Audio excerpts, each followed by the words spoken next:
Nous sommes le jeudi 14 mai, ces actualités couvrent les 3 derniers mois. Bonjour à tous. Nouvelle découverte pour commencer. Rick Haas et Will Larson, un couple d'Américains dans le Nevada, ont découvert une poche contenant 155 quartz sceptres. Les quartz sont soit fumés, soit améthystes et présentent une taille sceptre assez remarquable. Cette poche a été baptisée Oracle. Une seconde poche a été ouverte, moins riche, mais contenant 2 quartz sceptres immenses. Cette seconde poche porte désormais leur nom. Toujours dans la même catégorie, une compagnie minière basée en Israël a fait la découverte d'un nouveau minéral dans un saphir. Cette inclusion composée de titane, aluminium, zirconium et oxygène porte le nom de carmeltasite, référence au lieu de sa découverte non loin du mont Carmel. La carmeltasite rend le saphir opaque, presque pierreux et ressemble pour ainsi dire à la sodalite ou au lapis lazuli. Recommandation maintenant. Je vous invite sur Twitch à aller voir Justin Caprim qui vous fera découvrir la taille des pierres. Bien qu'il ne passe pas souvent en live, vous pouvez voir ses rediffusions. Du brut jusqu'à la taille finale, il vous fera découvrir toutes les étapes et le métier de lapidaire. Un reportage sur l'améthyste d'Auvergne est disponible en replay sur la chaîne YouTube Améthyste d'Auvergne, les mines de Pégu. Magali et Jonathan vous feront découvrir leur passion pour cette pierre violette. Eliette, quant à elle, vous parlera de l'histoire de l'améthyste dans cette région à travers sa bijouterie familiale. Jacques, gémologue lapidaire, vous fera découvrir son métier. Bien sûr, tous les liens sont en description. Actualité maintenant. Une nouvelle législation européenne concernant les minerais en provenance des zones de conflit est en cours d'écriture. Ce traité devrait entrer en vigueur le 1er janvier 2021. Ce traitement vise à endiguer le commerce de minerais dont l'exploitation finance parfois des conflits armés et a également pour but de réduire les travaux forcés. Cela devrait toucher le tungstène, l'étain, le tantal et surtout l'or. Les importateurs de ces minerais devront s'assurer de leur provenance anti-conflit. 600 à 1000 entreprises européennes seront concernées par cette nouvelle législation. En parallèle, le Bureau des recherches géologiques et minières évalue le potentiel de la Guyane française pour pouvoir extraire du tantal. Si ce projet est mené à bien, espérons que le paysage de cette île n'en soit pas trop impacté. Île déjà très touchée par l'extraction de l'or, extraction ayant connu une hausse de 52% depuis août. Actualité et faits divers étonnants, une météorite tueuse a inquiété le village de Carancas au Pérou.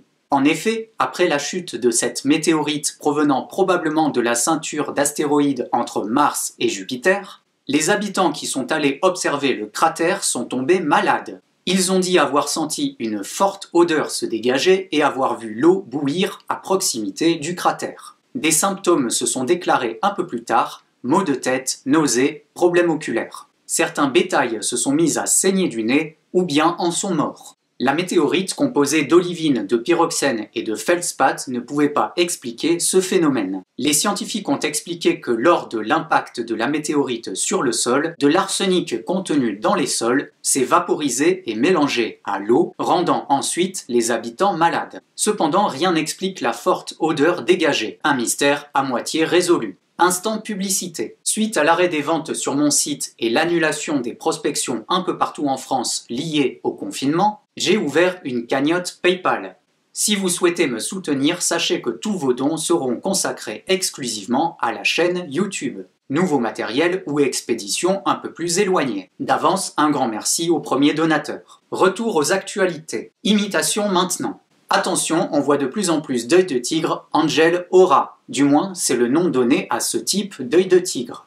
Il s'agit d'une pierre naturelle recouverte d'une couche métallique, tout comme le quartz Aqua Aura ou le quartz titane. Gardez à l'esprit que l'œil de tigre n'a jamais ces couleurs-là. Des azurites malachites reconstitués circulent sur Internet, eBay par exemple. On peut voir des cabochons qui n'ont rien de naturel. Il s'agit d'un collage de petits morceaux de malachite et de sodalite sur une pâte marron.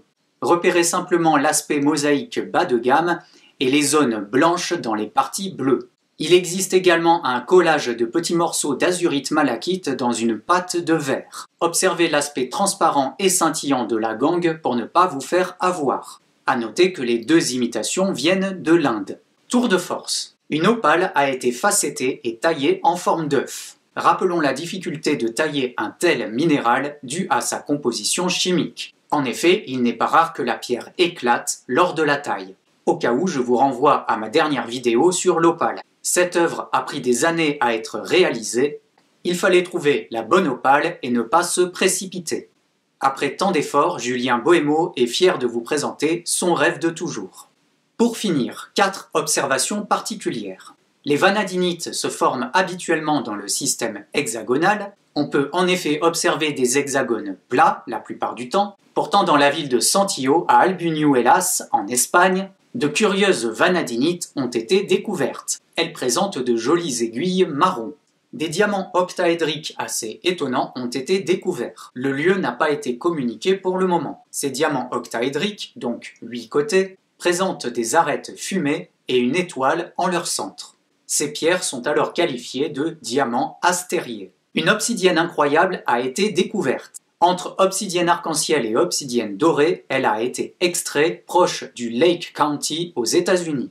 Cette obsidienne de feu présente différentes couches de formation, lui donnant une profondeur incroyable. Une bien belle découverte d'un fossile de gastéropode épigénisé en émeraude, c'est-à-dire que l'émeraude a pris naissance sur le fossile.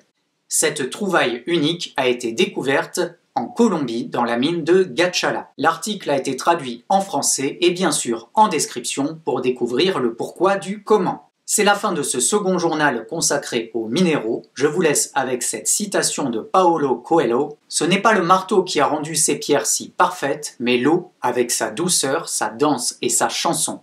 Là où la dureté ne fait que détruire, la douceur parvient à sculpter. Au revoir.